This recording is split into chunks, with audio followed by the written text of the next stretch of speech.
साहब रविचंद्रन अश्विन ने रिटायरमेंट ले लिया है। मतलब मैं तो शॉक हो गया था जब मैंने ट्विटर में देखा कि पहले तो मैं क्रिक बस में देखा कि भाई साहब रविचंद्रन अश्विन और विराट कोहली गले मिल रहे हैं। भाई मेरे को समझ में आ गया कि तभी कुछ ना कुछ तो झोल झमेला है, ठीक है। और उसके बाद मैं ट्विटर में कुछ देर बाद देखा भाई रवि अश्विन ने रिटायरमेंट ले लिया प्रेस कॉन्फ्रेंस में। मतलब मुझे अभी भी लगता है रविचंद्रन अश्विन बहुत जल्दी रिटायरमेंट ले लिए, मेरे को अभी भी लगता है, ठीक है। क्योंकि उस जैसा बॉलर इंडिया के पास ना था, ना है और ना शायद ही आएगा। हाँ विकेट लेने वाले आएंगे, लेकिन जो माइंड ट्रिक्स रविचंद्रन अश्विन खेलते थे बल्लेबाजों के अगेंस्ट में, वो हल्का सा पॉज ले लेना, रुक जाना, हाँ बॉलर्स को बैटर के दिमाग में ना, विकेट भले अगर ना मिले तो चाप लेना, ये सब रवि अश्विन है, ठीक है। रवि अश्विन सिर्फ एक प्रीमियर बॉलर ही नहीं, एक मास्टर क्लास है, एक विजर्ड है, जिसके दिमाग में हमेशा प्लानिंग चलते रहता है, जिसके दिमाग में हमेशा बैटर के अगेंस्ट में कैसे परफॉर्म करना है, कैसे बैटर को आउट क्लास करना है, वो हमेशा चलता रहता था। ये है रवि अश्विन हमारे लिए। ना जाने कितने अनगिनत मैच रविचंद्रन अश्विन और रविंद्र जडेजा ने मिल के भारत को जिताया। हमें बहुत सारे वो मैचेस आते हैं जहाँ पे हमें लग रहा था कि भाई साहब विकेटें नहीं आएंगी, विकेटें नहीं आएंगी, लेकिन जैसे ही रवि अश्विन आते थे हमें विकेट दिला के जाते थे। हम लोग होम सीरीज की बातें कर ले, हम इवन ऑस्ट्रेलिया की बातें कर ले, साउथ अफ्रीका की बातें कर ले, इंग्लैंड में भाई साहब ने 5 विकेट हॉल लिया है, इंग्लैंड जैसे कंडीशन में, और होम में तो आप इनका डोमिनेशन का बात भूल ही जाओ, ठीक है। मतलब ये अपने उंगलियों पर नचाते थे बल्लेबाजों को, ऐसे ऐसे ट्रिक्स, ऐसे ऐसे लेंथ, ऐसे ऐसे पिचों पे जहां पे मदद नहीं है वहां पे ये भाई साहब को विकेट दिलाते थे। और आज उनका आखिरी दिन था, आखिरी दिन यानी कि क्रिकेट में आखिरी दिन था।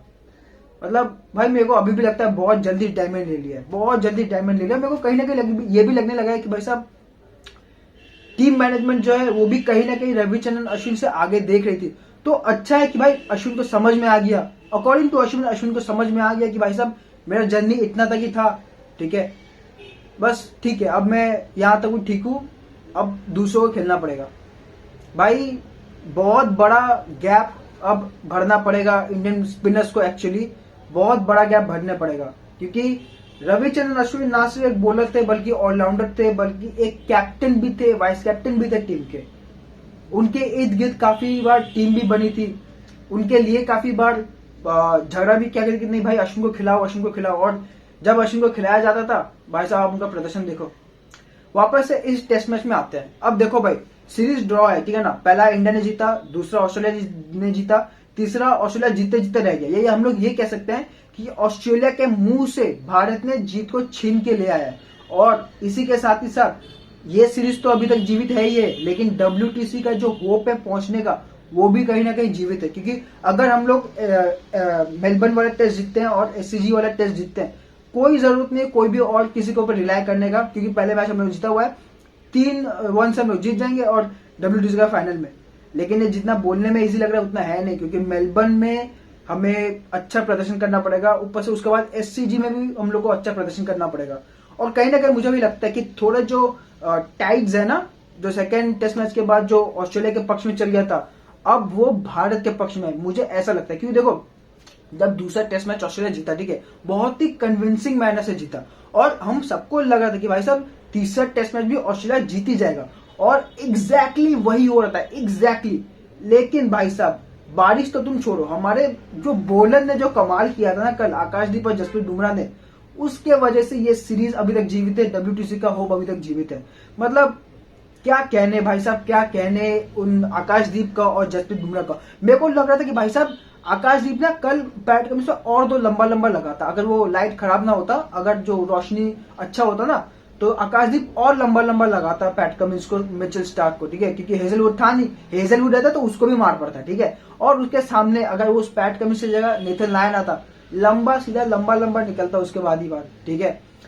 तो भाई इसी के साथ अभी तक सीरीज जीवित है, WTC के होप्स भी जीवित है, और हम आशा करते हैं कि मेलबर्न भी इंडिया जीते, SCG भी इंडिया जीते, और उसके साथ ही साथ WTC में तीसरे बार भी इंडिया पहुंचे। तो भाई साहब अगर आपको वीडियो अच्छा लगा तो लाइक, शेयर और सब्सक्राइब जरूर कर दीजिएगा। कई बार एक छोटी सी चिंगारी काफी होती है पूरे जंगल में आग लगाने के लिए, और कल शाम को आकाशदीप और जसप्रीत बुमराह के बीच में जो पार्टनरशिप हुआ था, यह वही चिंगारी का नतीजा है कि आज इंडियन बॉलर्स ने ऑस्ट्रेलिया को इतना धड़ाधड़ करके आउट किया। ये उसी चिंगारी का नतीजा है। कई बार हम लोग होप छोड़ देते हैं, लेकिन टेस्ट क्रिकेट एक ऐसा फॉर्मेट है जहां पे एक मोमेंट अगर आप कैप्चर कर लेते हो और अपने आप पे भरोसा रखते हो कि नहीं भाई साहब हम यहाँ पे लड़ने आए हैं, यहाँ पे जीतने आए हैं, वही एक मोमेंट आपको ये रिजल्ट दे सकता है जो आज हमारे सामने में है। कल तक हम लोग सब कुछ सोच रहे थे कि भाई साहब ये क्या हो गया, कैसे होगा, कैसे जीतेंगे, अब तो शायद हार ही जाएंगे। अब देखो हम लोग कहाँ पे है। अब बस 2 मैच जीतना है, अगर वो जीते तो हम लोग WTC के फाइनल में, नतीजा हमारे हाथ में। और इन सब के अलावा